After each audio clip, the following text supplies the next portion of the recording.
Hello, this is Mr. Huff, and I want to talk about key term assignments in engineering. I will provide the terms and definitions using Quizlet.com. That is a convenient web page that lets me post lots of definitions and terms in a way that you can easily digest them, and also it gives you the opportunity to play some games with them so that you make sure you have them memorized and that sort of thing.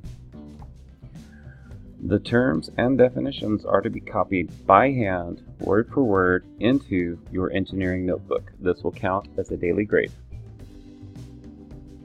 All the terms are to be numbered. Begin with 1 and proceed until you get to the end of the list. Typical list will generally be between 10 and 30 words. Skip lines between each term and definition. If you fail to do this, points will be deducted.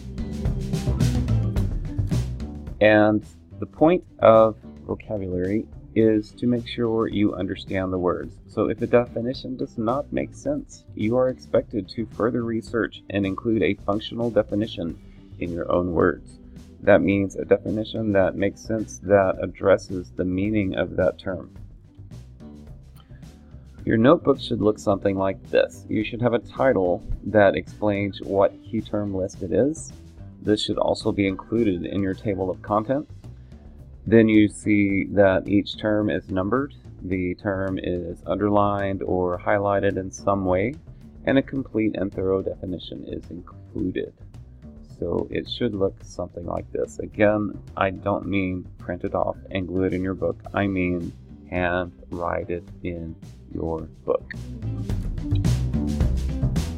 Scoring will be very simple. If all of the terms are completely copied into your book by the due date when we do the notebook check, you get a 100. If you have not finished them, it is a 0. If you complete it 1 day late, it will be deducted 20 points as per our syllabus. And if you don't skip lines between terms, that will be minus 10 points per assignment. Not per line, but per assignment. So if you write the whole list and don't skip lines, you'll get a 90 instead of 100. And if you don't skip lines and it's a day late, you will get a 70, not an 80. That is what I expect when you do key terms in your engineering notebooks.